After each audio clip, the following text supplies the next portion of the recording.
You are listening to the Fear Film Studios Podcast Network.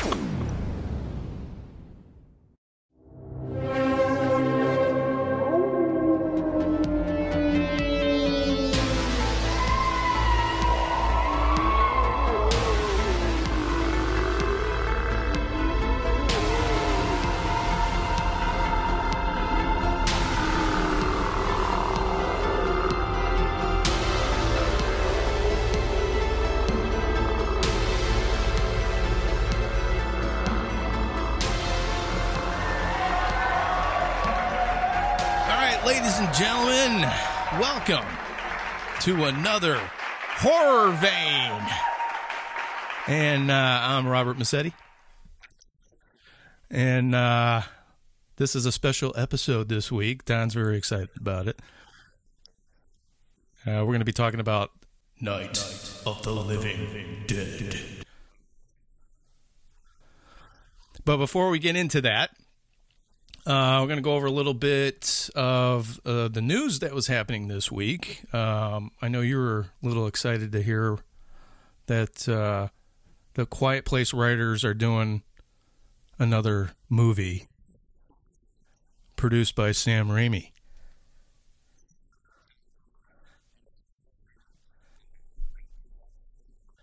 That's pretty much it. It's they don't have a title on it. They don't know what it's about, but that Sony picked it up, and they're going to be making this movie. So pretty interesting. They don't have a director yet. They just have the writers. Yeah, so they got the same writers from A Quiet Place that are doing this sci-fi movie that supposedly has this really cool ending. But that's all the information that they had, and Sam Raimi's producing it. And I had found that because of the there's this new website that basically you can watch movies on your phone, and I'm trying to find the information on it right now. But they're doing that TV show called 50 States of Fright. I don't know if you saw that trailer. It's on the Horror Vein Facebook page and on the Twitter account. And I'd heard a lot about it, but then I saw the trailer and I'm like really excited to see this. It looks really good. And what's really, I don't know, interesting or kind of weird is that this new, it's kind of like a new Netflix, but it's not like your typical Netflix. It's actually designed to watch movies on your phone. And that's, I thought was kind of weird. But, I know a lot of people that watch movies on their phone, and I'm like, I'm not a big fan of it because I'm a filmmaker and I want people to see a big screen and, get the full effect. But I know people are busy and sometimes they're at an airport and they want, watch a movie, and, it makes sense. It makes real sense. And, but then to have an actual, platform that's designed just specifically to watch movies on your phone I just thought was, I don't know if that was innovative, but it was weird, but that's just me. Yeah, and that's only on this platform, and I can't remember. Yeah. So, that was the big news this week. So it's called Quibi, Q-U-I-B-I. But this was the big thing because Sam Raimi's producing this, and and those writers have a couple things in that from A Quiet Place, and the trailer they show bits of all these different segments, and I was like, wow, this looks good, looks really good.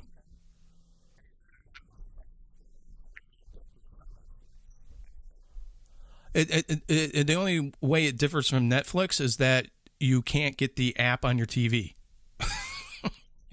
You can only get it on your phone or your iPad. That's it. Yeah. But it's like $4.99 a month, and you can watch all these different shows. There's TV shows on there and stuff like that. And yeah, I know that I was like, okay, this is interesting. Yeah, yeah. So I guess it came out in April 6th, and yeah, 50 Stage of Fright. So check it out, folks.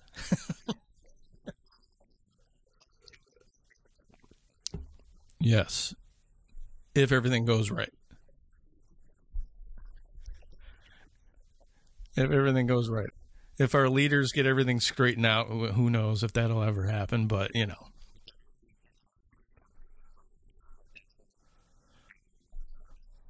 But, you know, there's a lot of movies now. They're saying that they were supposed to come out in the theaters and now they're releasing it on video on demand. The biggest surprise, and this isn't a horror film, but Rise of Skywalker came on Disney Plus.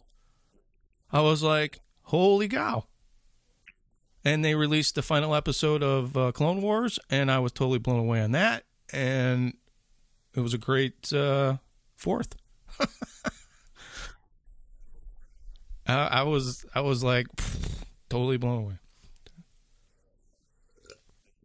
But that's enough about that.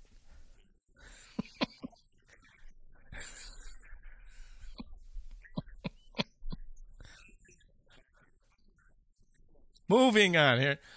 And then I just wanted to go over movies that came out today on Blu-ray.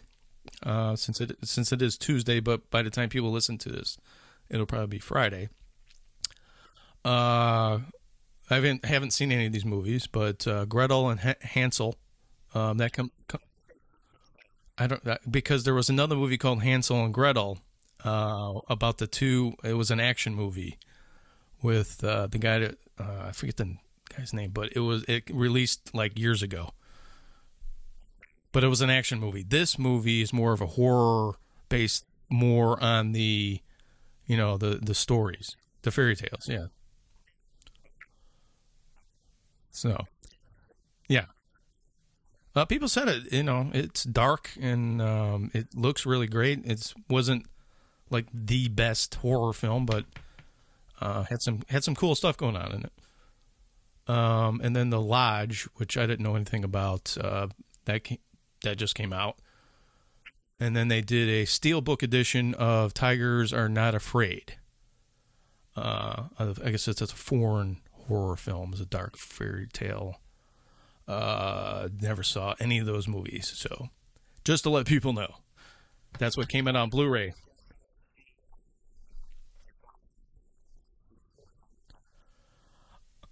Helen Hunt. Wow. Yeah. Gotcha. There you go. Maybe I'll try to check it out too.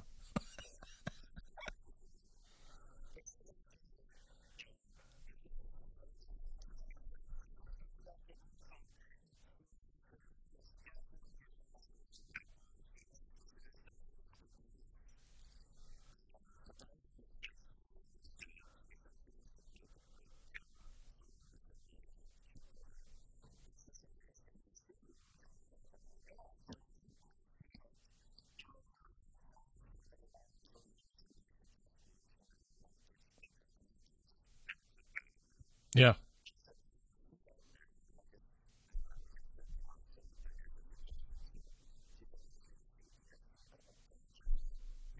Never really seen Helen Hunt in a movie in a while. I think the last movie I seen her in was Twister. I mean,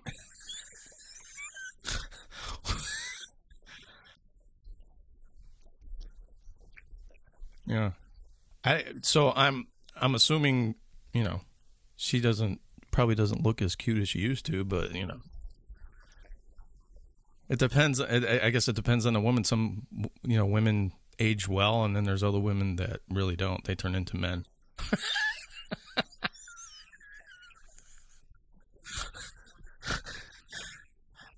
I look at some of these women that you see in these older movies. They're so hot, and then you see them today, and you're like, what happened? Did they get hit by a truck, or they take male hormones because they look like a guy?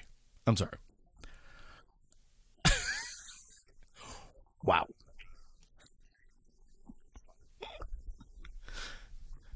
Oh my goodness gracious.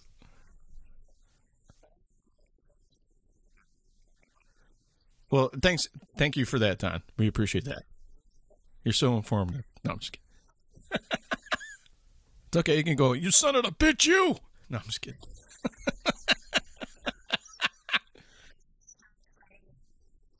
I gotcha. All right, sizzle chest. Calm down.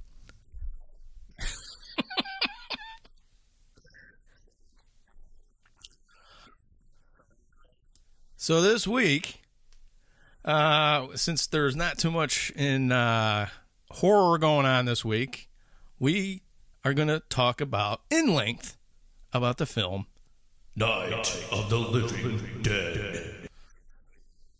This just so happens to be Don Fisher's favorite horror film of all time, Don, or is this like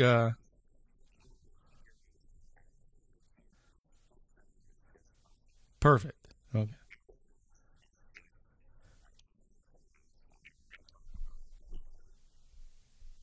So just to give people a little background, just in case. I mean, I can't see anybody not knowing about this film, but just in case. Night of the Living Dead. This was made in 1968. It was an independent horror film, directed by George A. Romero, co-written by John Russo, and had a budget of only $114,000. Can you believe that? And the film grossed $12 million domestically and $18 million internationally. Earned more than 250 times its budget. It gained critical acclaim and was selected in 1999 by the Library of Congress for preservation in the film registry, National Film Registry, as a film deemed culturally, historically, and aesthetically significant. Wow.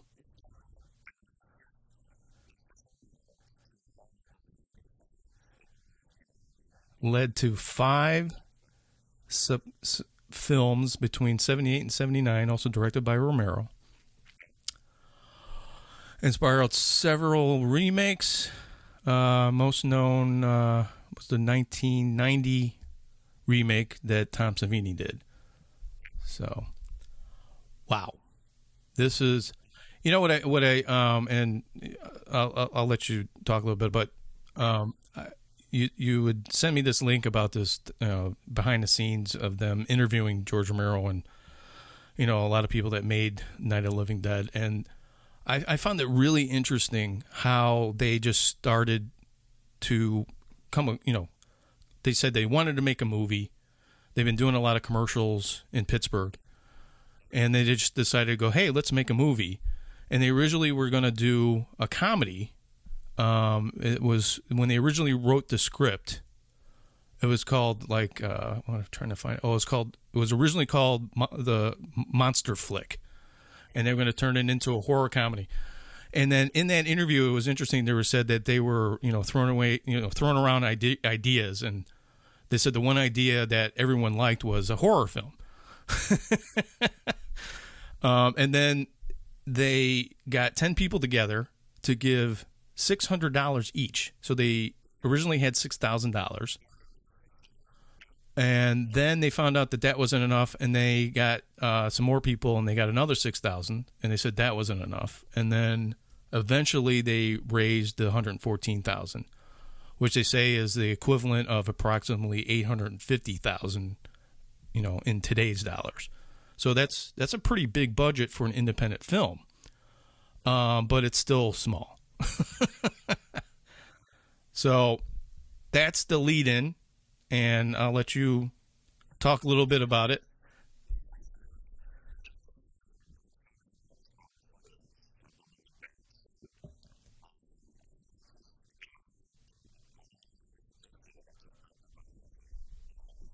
Oh, so you didn't know about it? Okay.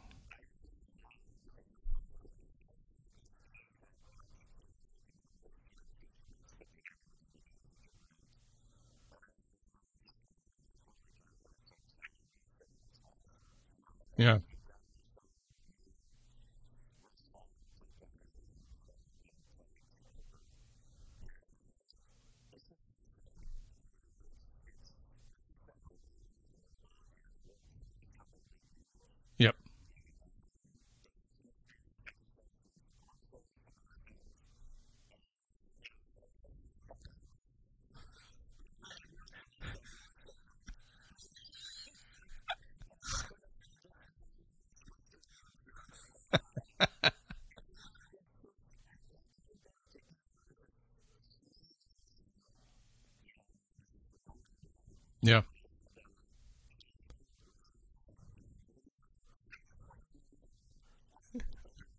Yeah.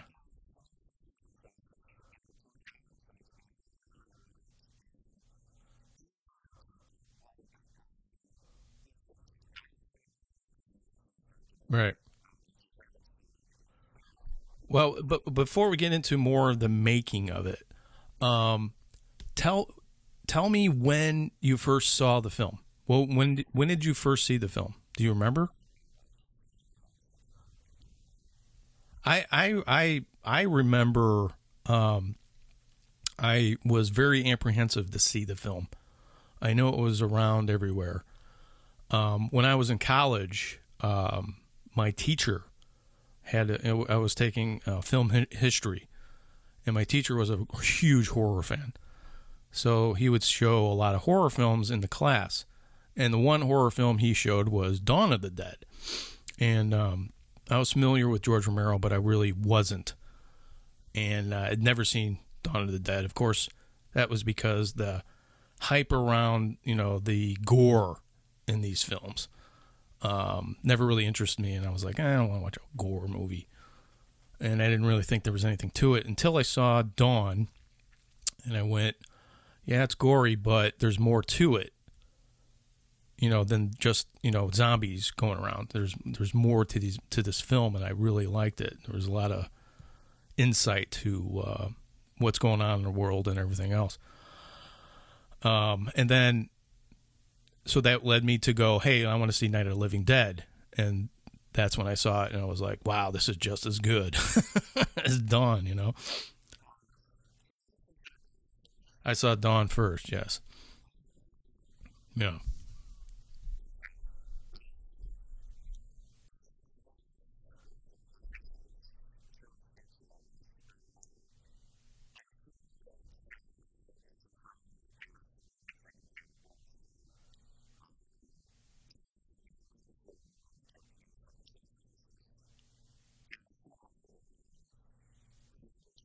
Yeah.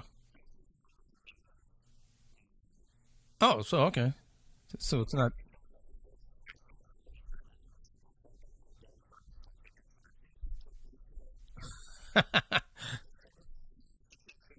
Did you have any apprehensions? I mean, of seeing the film? Were you interested in seeing it? I mean, it was. Oh, okay. So it was surprising when you saw it.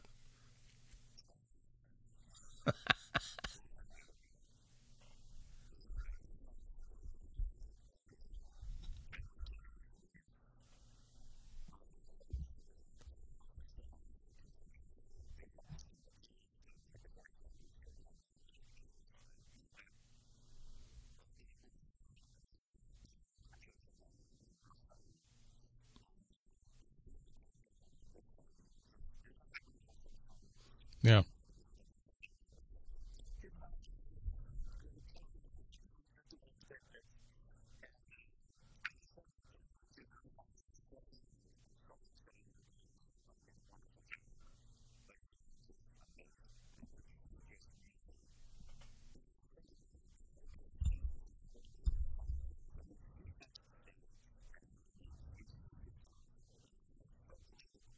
Yeah.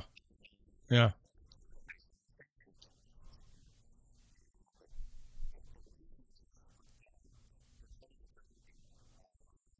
It yeah.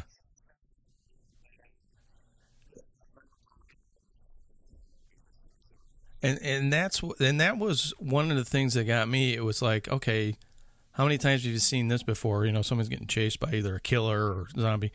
But what's surprising about the film is like, okay, she gets to the house, and you're like, okay, she's stuck there, and then you find out that there's people downstairs, and it really adds this new dimension to the whole film, is because of these people downstairs, and this is where the film gets really interesting. And I mean, yeah, I mean, there's the characters are so right, are so thought out. It really takes a simple story and really makes it interesting. And it's not about, and then you have the zombies on top of it, and then you find out that the film's not really about the monsters outside, the zombies. I mean, they have something to do with it. But you find out that the real monsters are inside already. And it's a typical situation that anyone could find themselves in a life and death situation. And that's what's interesting about, I think, all of George Romero's films, is that he kind of, tackles that in different ways, where I don't think other filmmakers ever attempted that. It was always about, okay, there's a monster and he's chasing you, and that's it. You either get killed or you survive. And there was nothing more to it. And that's why I think it was so a film that was really inspiring to filmmakers and to the audiences, and that's why they love it so much. It was because of that. Yeah.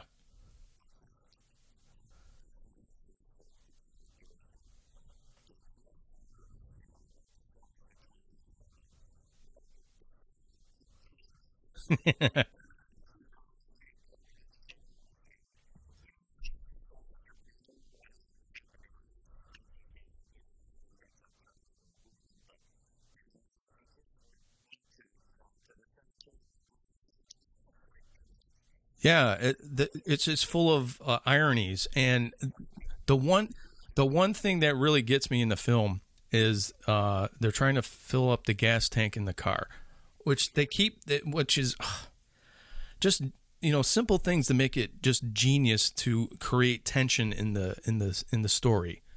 So they're trying to find oh, there's a gas tank out back. Oh, great. But it's locked. Oh, we don't have the key. We don't have, we can't find the key. They're looking for the key. Can't find it. They get there, and then, being an idiot, oh, I'll just shoot the thing off. And he blows everybody up. And it's not until later in the film that the main character finds the key, and he starts,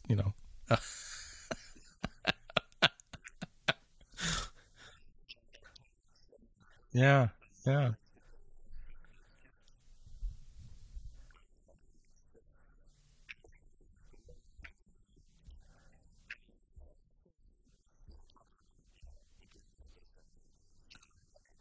Yeah, because you have to remember. Yeah, but you have to remember the '60s. That I mean, they showed a naked body, and then they're showing what they say is cannibalism, with them eating entrails and stuff like that. But a lot of audiences hadn't seen that. I mean, it was like, I mean, look at Psycho. They had never shown a toilet, and that was a big thing in a film. You know,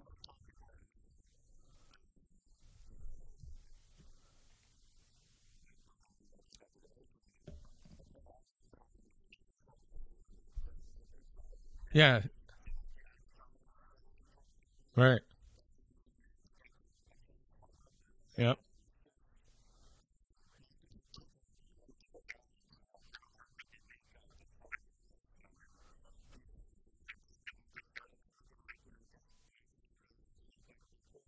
yeah,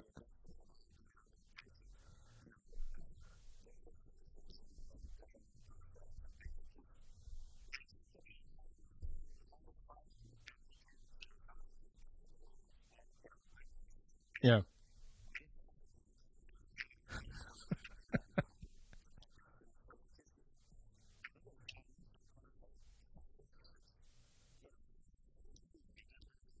yeah,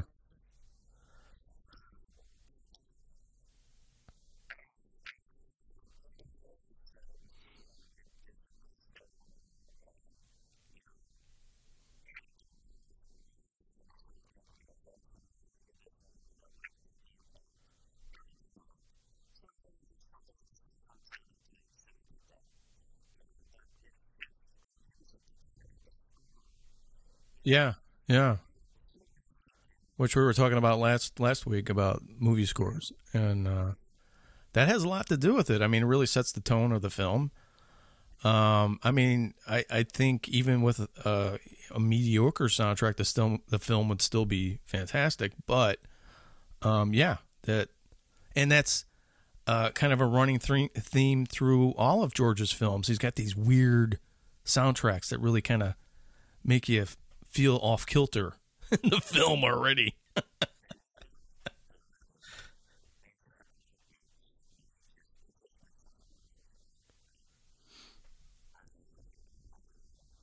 I mean, I had the pleasure of meeting Bill Hintzman. He, what a really nice man. Um, they're all wonderful. Yeah, and you could see that in the pictures and behind the scenes stuff. And but yeah, Bill. I mean, he was. I mean, I'd seen him a lot, and became a staple at a horror convention down here in Florida because he would be there all the time, and he would just talk to everybody. He wouldn't, take pictures, and yeah, yeah. He would always be dressed up. Yeah, always kind of as a cheerleader for George, and even when George finally did show up at the convention, and yeah, it was really cool. And George too. I mean, he you look at and it's a shame they're they're all past, but um, let me tell you something. Here's a guy that is everyone knows his name, yet this guy still had problems in his entire career to raise money to make more movies.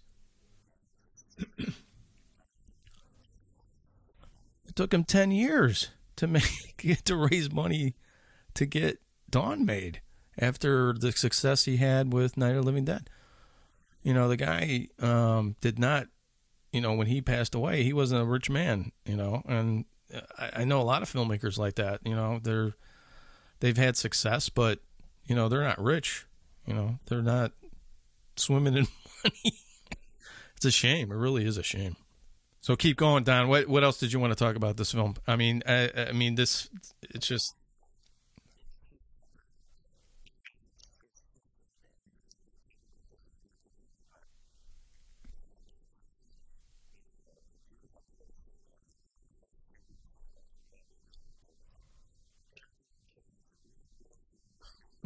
right. Yeah,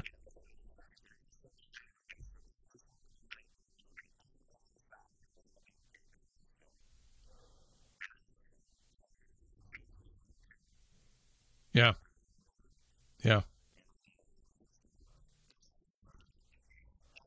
But it really the ending really makes sense because it goes along with everything in the film because the whole film's like that. There is no bright side to this film. It's all it's all down. It's all them trying to overcome. They try to overcome, and then when they overcome, it's still not enough. And then they try to do this, and it's like you could relate to this film in any situation. You can even relate to that film to what's happening now. It's one thing happening after another, and it's this monster's coming at you, and you're going, okay, I think the best way to handle it is to do this. And then when you do it, you find out that that doesn't work. And they're trying to get to another location, and it's like, is that really the solution? They don't know, but that's what they're told.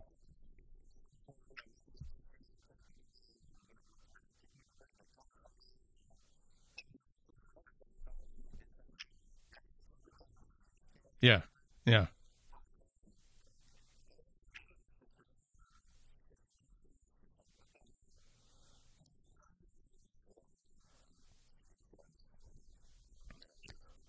But you don't really even need it, and it's good that they have that backstory in there, but that's not really the main issue of the film.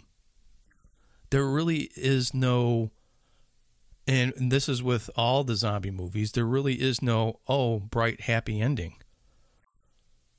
and that's what makes the films intriguing.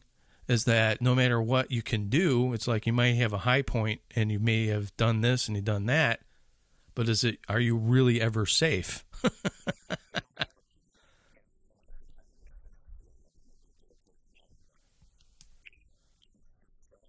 And that's why the genre has lasted for so long.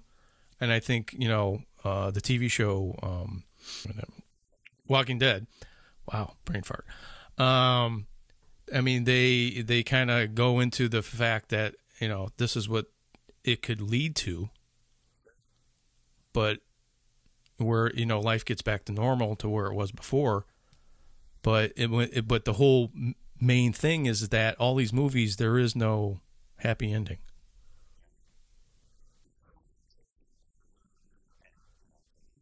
Yeah.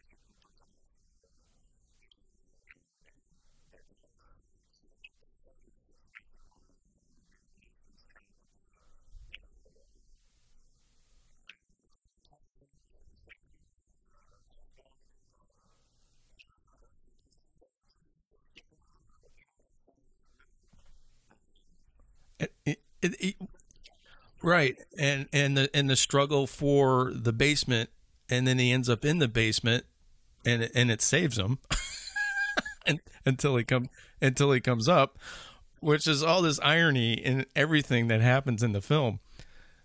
Because it makes sense. He's like arguing about, oh, if we stay up here, we got room to move, and we can. If you get stuck down there, there's nowhere to go. But he ends up down there.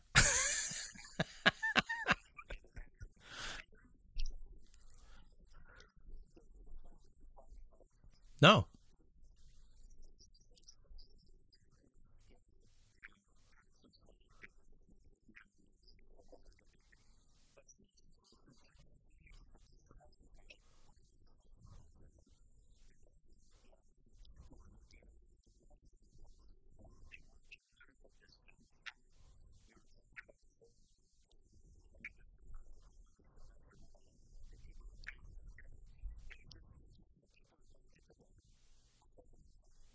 and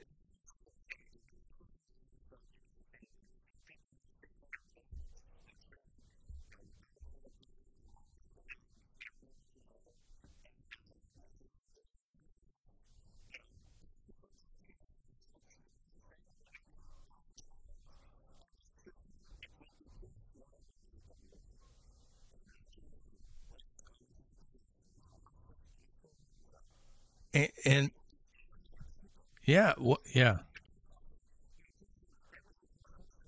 yeah.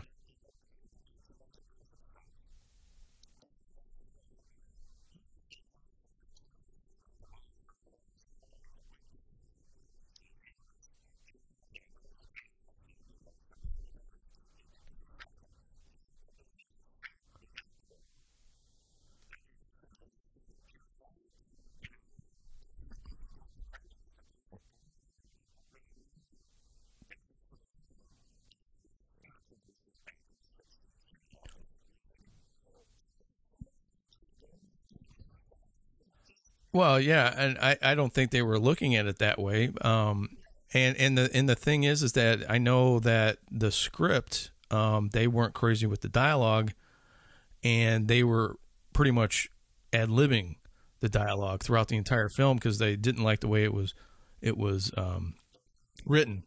Yeah, so they would just put themselves in the situation, and me being a director, I kind of like that because then you're getting you're getting an honest performance, and two, sometimes when an actor's thinking as an character, they'll come up with something different that you probably couldn't even come up with while you were writing it.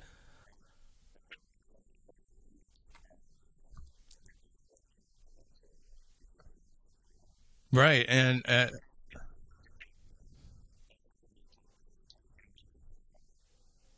exactly, yeah. But the you get the feeding off each other effect, and that works so well in a film, especially if you have talented people, and obviously they had the talented people, and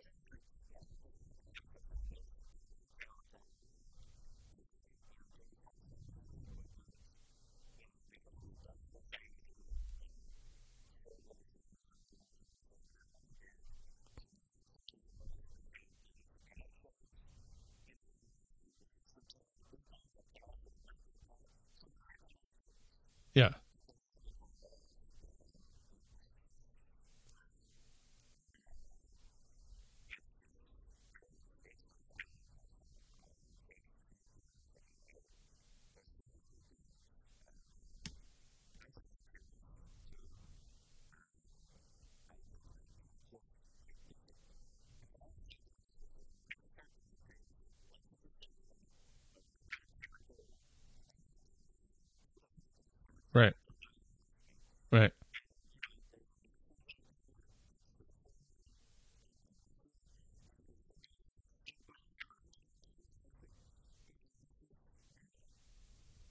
Yeah.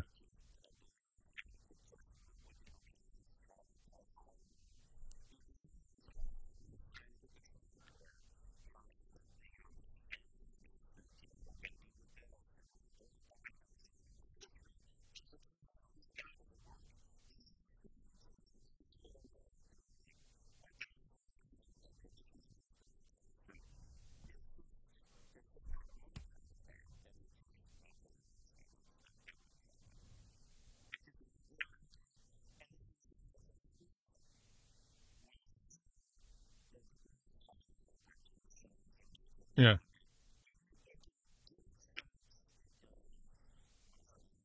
Yeah.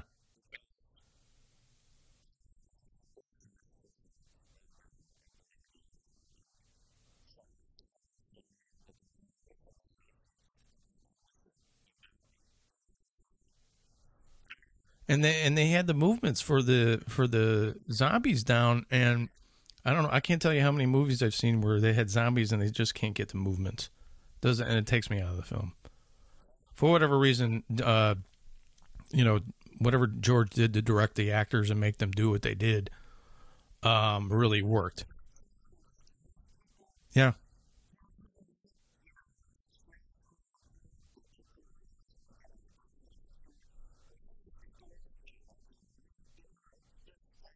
and and that's it, right. And there was no. And there wasn't like I think this is what probably helped them with that. There wasn't any films that they could go, oh, let me watch another zombie movie. Yeah, right.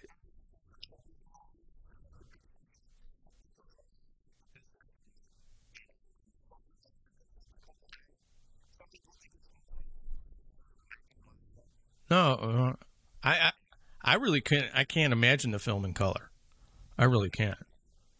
I think it was a great. I think it was a great choice for him to shoot it in black and white. It adds to it. It really adds to it. Yeah, because they used corn syrup, or no, they used where was it? I don't know. Bosco's chocolate syrup is what they used. Bosco's chocolate syrup.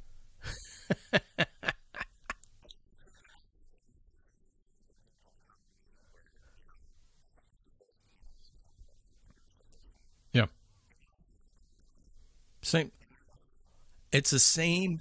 It's the same type of film. In the way it was made. It was a low budget. And look at the classic film that came out of it. That's another movie that made a lot of money. They didn't have a lot of money to make it, but it made a lot of money, and it started everyone's career.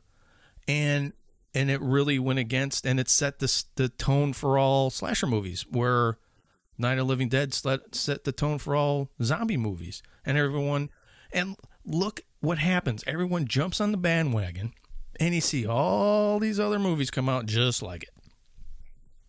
There isn't anybody that went, let me try to do something different, and that's what John Carpenter did.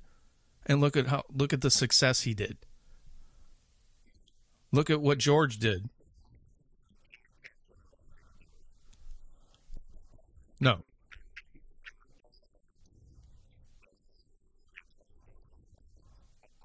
but those are different.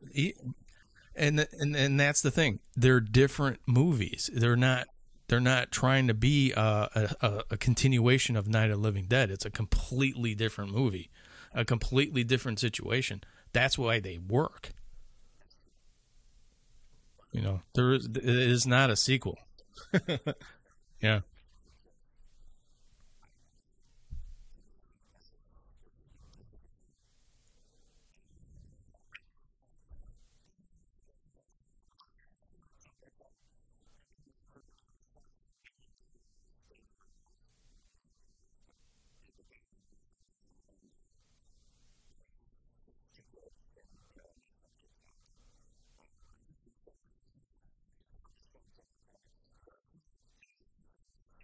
Oh, really?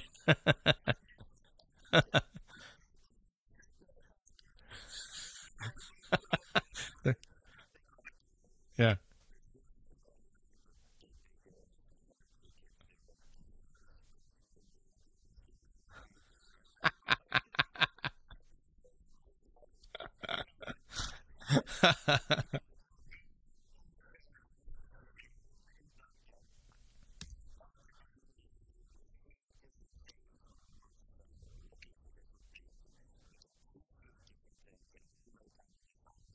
The zombies.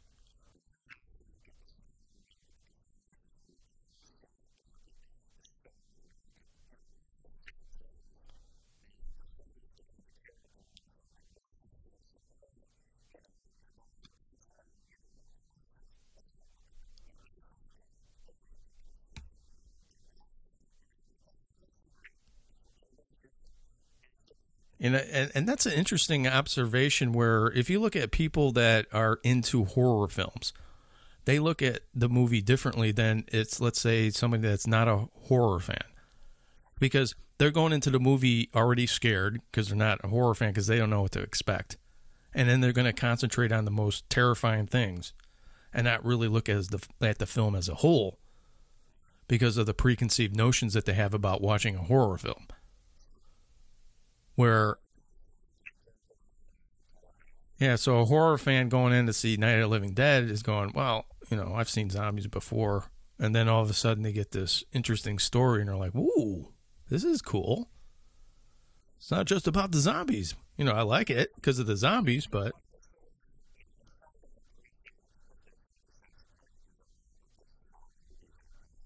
yeah.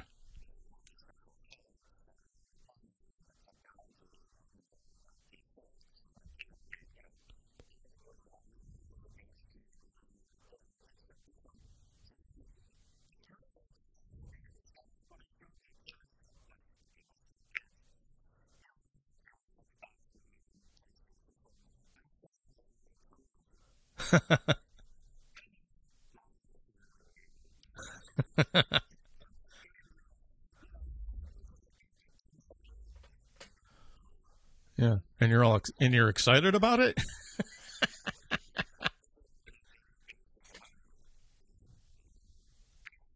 Yeah. It's like, yeah, I used to play Pong. Oh, absolutely.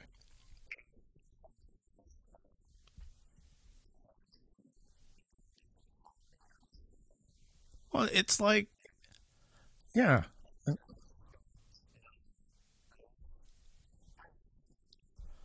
No. No, it's like I try to tell people like classic monsters or like Nosferatu. You look at Nosferatu. It's a silent film, black and white. Well, it's black and white, but they colorize certain scenes. But there's no sound, and people are going, "Oh, there's no sound. I got to read subtitles." And what is this? You look at the classic monster movies like Frankenstein, Dracula. Dracula is very. It's very even that kind of a silent film. There's a lot of space where there's nothing going on. You just hear sound effects, and then of course they're black and white, and then so all the preconceived notions of I've seen the remakes of all these movies in color, and this is an old film. I don't want to watch it. Yeah, it's like, come on, you got to open up your mind. You got to look at the film for what it is, and you may actually like it if you open up your mind a little bit.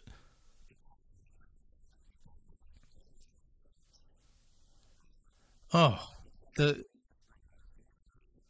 yeah, the bats look fake, but yeah, they're in a, they're in a castle, and yeah.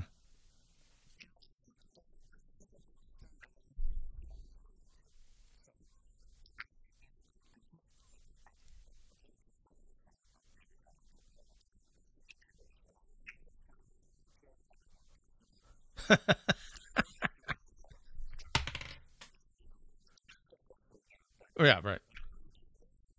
Yeah, absolutely. They were for me too. Yeah, it's practical.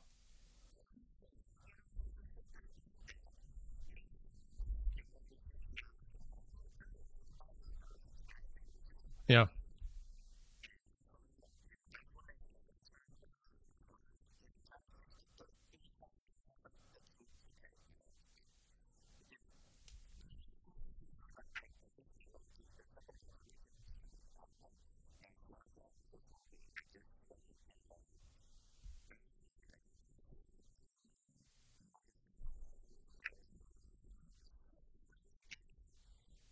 Well, thank God they didn't go back and try to improve the film. They just left it alone.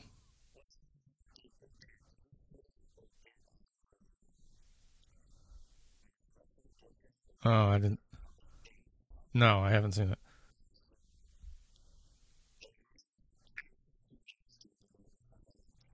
Oh, really? Was it originally filmed or they filmed it after?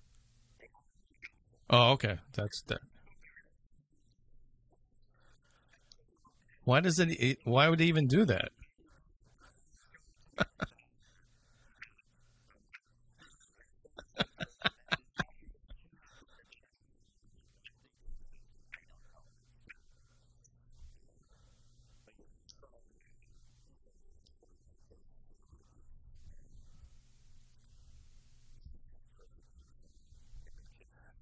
And then, the fact that they go and get a distributor, and the film's originally called was it Night of the Flesh Eaters? It was originally called that, and then they changed the name to Night of Living Dead. Now, they when they originally had the film Night of the Flesh Eaters, they had a copyright notice underneath it.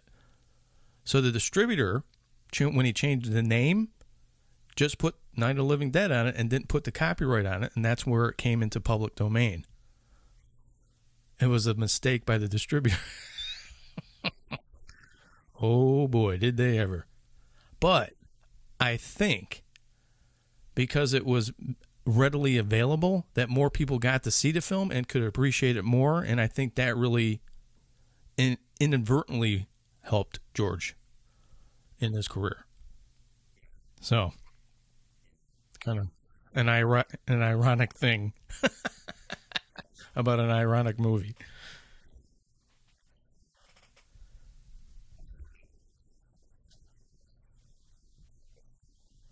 Yeah. Yeah, I feel really lucky to meet George. I felt real lucky to meet Bill Hintzman. I didn't get a chance to really meet anyone else from that film, but you know, it's what's cool.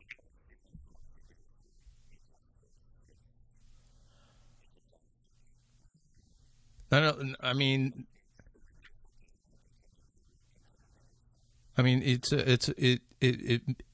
The thing about the film is that it's one of those films, and it's hard to explain unless you see it. But you can tell it's a low budget film, but it's so intelligent that you look right past it. You look the film's obviously has some flaws in it, but the story and the way it's written and the way it's acted and all the situations, you look right past it. It really is amazing.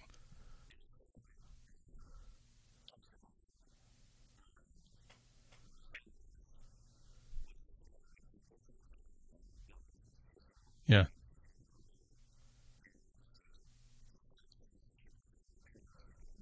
yeah,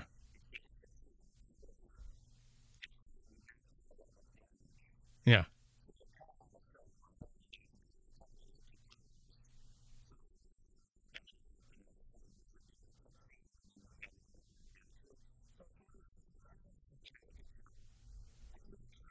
yeah,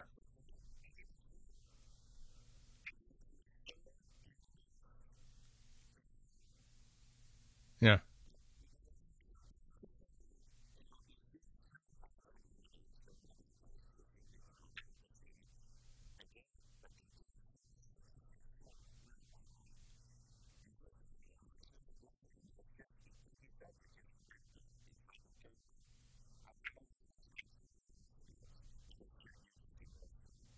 yeah. Because I mean, when Bill Hintzman comes in as the first zombie that you see, he ends up killing her her brother, and they do this, typical horror thing with the lightning on his face.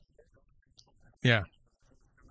And obviously, it's not raining or it's about to rain or whatever. It's just this cliche thing. And it's like, okay, you're like, oh, well, that's not real. But the movie grabs you again, and you're following her, and you forget about it. And that's those little things where you go, what the hell's that? But then the movie just takes you, go, here, look at this. And then you forget about it. I'm just talking like little cheesy stuff where you go, that's cheesy, but then you're whisked back into the film.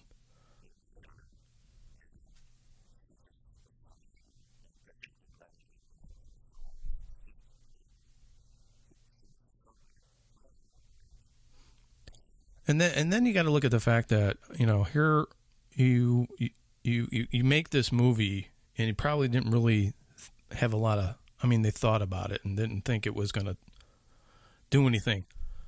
But then you make this classic, and then there's that pressure of, okay, you made this classic that everyone's talking about, it's successful, and then you're gonna make another movie. So now it's like, and I know how that feels. So, and then you look at Dawn, and a lot of people say Dawn is really good, and some people like it better than Night of the Living Dead, and it's a matter of opinion. But how do you deal with that pressure? The same thing with Carpenter. Carpenter makes classic, but the guy's still talented and still makes these other classic movies. What does he come? The Fog right after it. Another great movie. You know. So when somebody's got talent, they have talent, and it just continues to go. It's amazing. It really is amazing.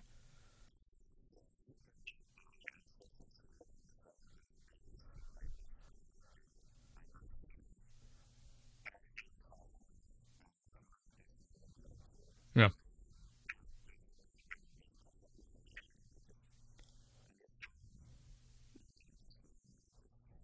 I think it. I mean, believe me, I've seen Night a lot. I've seen Dawn of the Dead a lot. I've seen Day of the Dead a lot.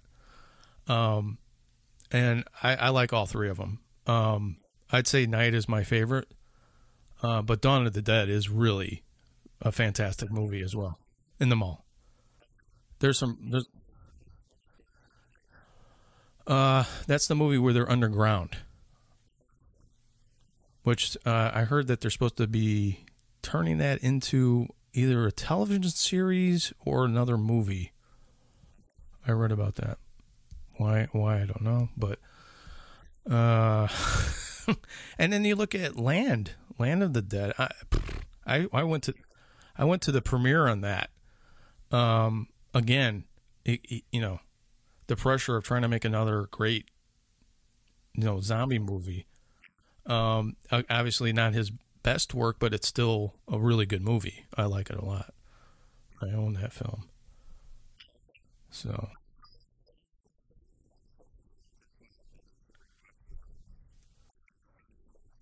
I think you would have a really good, even more appreciated the other films as well, since you like this film because it deals with a lot of the same issues. Like Dawn of the Dead. There's a lot more going on in that film, and you have to watch it several times to really, I think, appreciate it. It's the same thing with Night. It's like the first sitting, you're not going to get it, but the more sittings that you go through, you go, oh, you pick out things, and you go, oh wow, look at that, and this really works, and blah blah blah.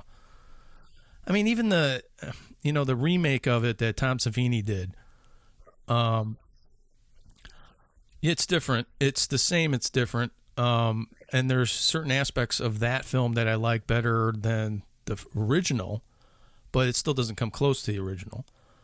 But it's kind of refreshing to see little, improvements and little things that they added to it. Whether it works or not is up to you, but it still, as a whole, works really well. I like it. So, that,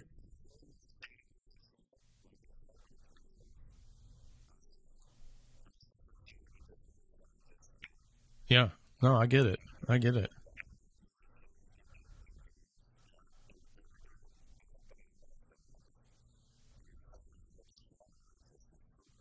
Oh yeah, absolutely. And I'm not trying to take that away from you. Yeah.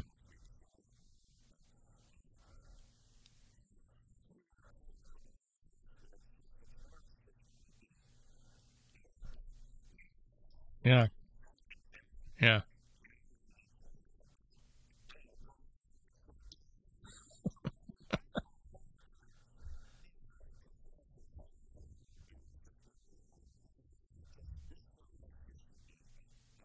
I think it's because well, I think it's because the premise is so simple, but they make it like they said it's they wanted kind of a documentary style, and it just everything makes sense. You know, when you put people that different in a situation, it really makes it interesting. And then you add the zombies in there and everything else, and it just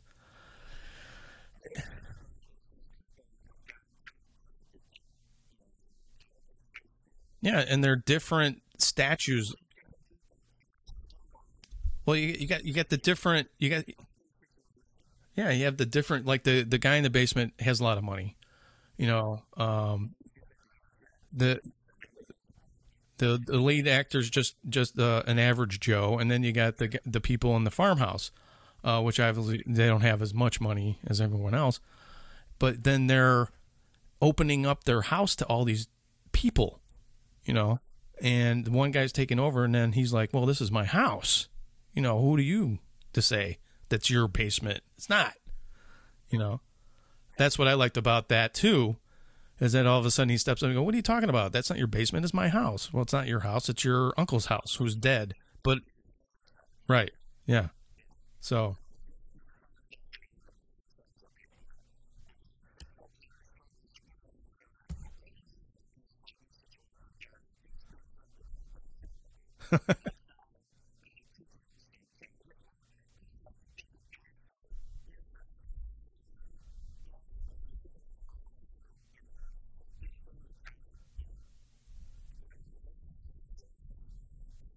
but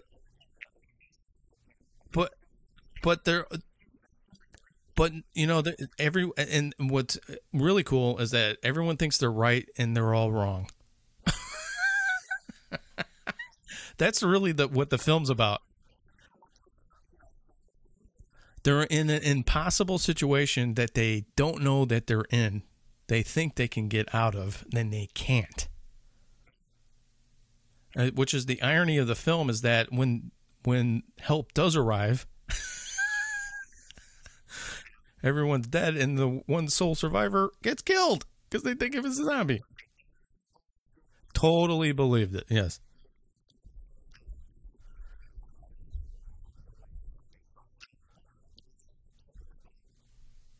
but then you can look at it as a racial thing too. So you could debate that because it was the South, but I don't know. That's what makes the film so interesting. You could sit there and debate that film for for days.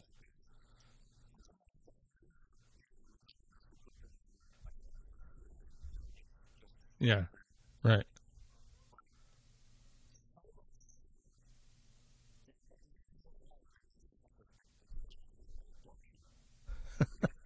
Yep.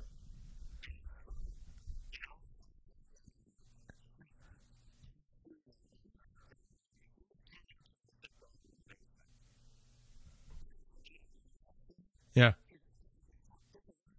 Yeah. Yeah. And it has to be right. Yeah.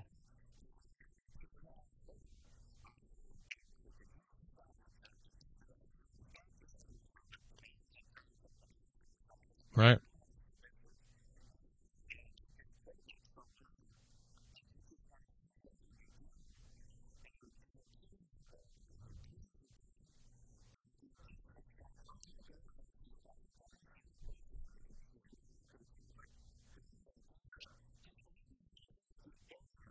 Yeah. Yeah.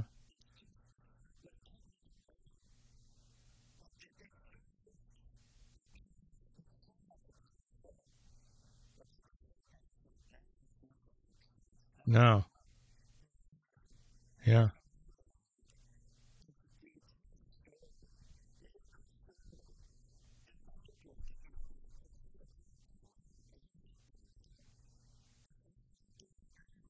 Yeah.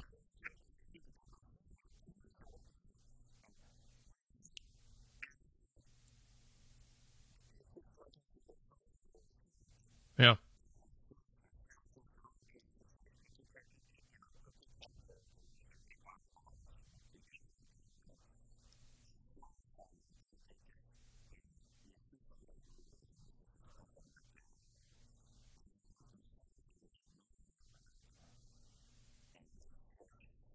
It just goes back to the fact that money doesn't take care of making a good movie. It's and I tell people this all the time, and I tell filmmakers, I say, they go, "Oh, I'm trying to raise a budget to make a movie. Did you work on your screenplay?" Well, we did a couple. Make sure your screenplay is top notch because that's what's gonna matter. Not about how much money you have, what kind of camera equipment you have. If your script sucks, your $40 million movie's gonna suck. Your $10 movie's gonna suck. This is total proof of it. I mean, obviously George knows how to make a film, but it really comes down to the fact that if you don't have a good screenplay, the movie's not going to work at all. Period. Right. It's just like everything is relatable in the film. You can relate to the guy that you hate in the basement. You can relate to the average Joe that's running everything. You can relate to the girls. You can relate to everyone in that film. You could relate to it. Yeah.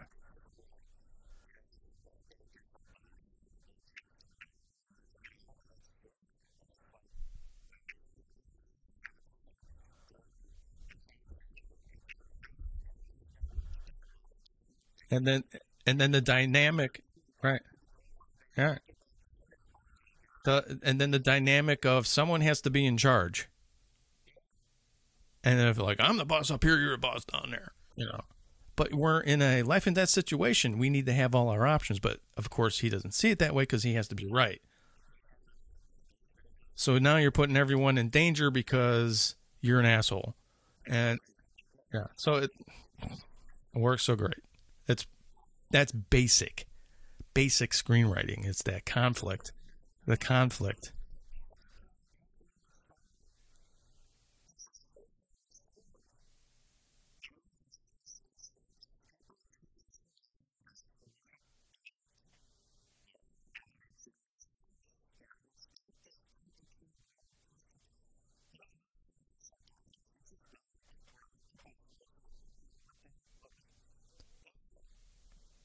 Yeah,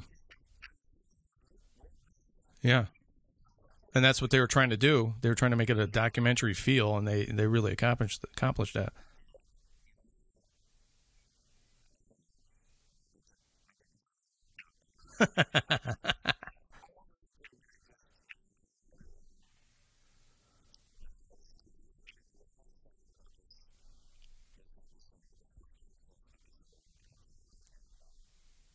Yeah, I was excited about it too.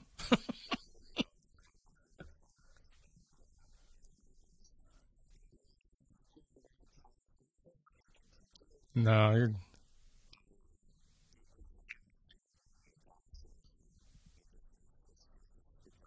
yes, a must see.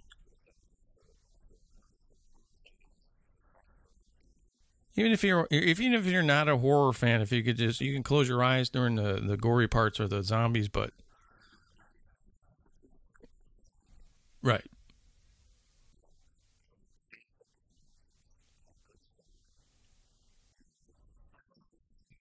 no,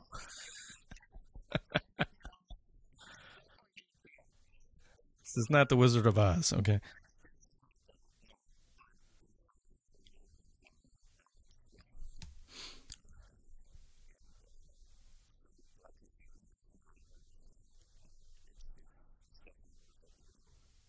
So, Night of the Living Dead, Don Fisher's favorite movie of all time, and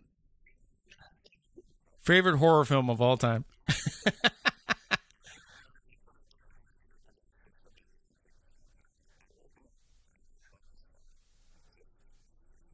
So if you haven't seen the film, see the film. If you have seen the film, see it again. If you don't own the film, buy it.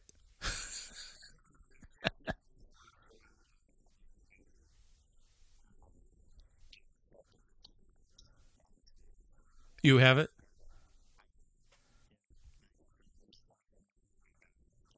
I have to check that out.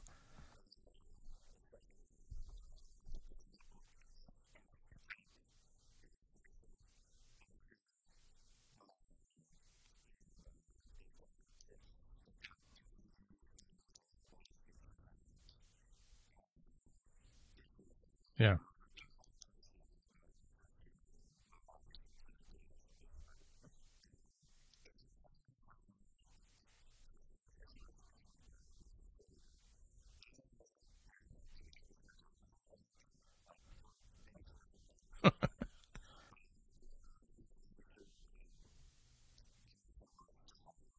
Oh, cool. Awesome.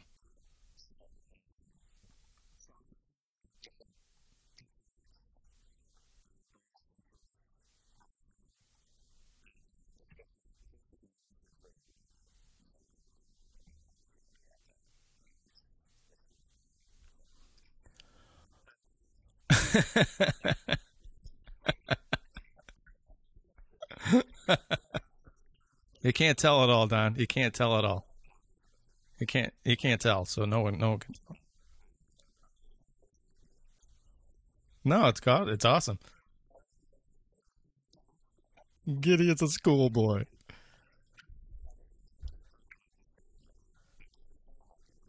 No, it's awesome. It's that good. So ladies and gentlemen, I hope you enjoyed this special edition of Horror Vein as we talked about Night of the Living Dead. And obviously, you can tell Don's enthusiasm. And I am enthusiastic about this film, too. It's really good. But if you continue to want to listen to this program, we would appreciate if you come onto the Apple Podcast page and, give us a review. Tell us what you think. It really does help us out. And, of course, you can come and check us out on our website at horrorvein.com. And you can contact us there if you have any questions or if you want us to, review a movie that is your favorite movie. And we can sit there and talk about that. So, again, Don Fisher calling in from Chicago, Illinois. And I'm Robert Massetti from Orlando. And we'll be here next week like we always are. And this is another Horror Vein. We love you. And we'll be seeing you next week.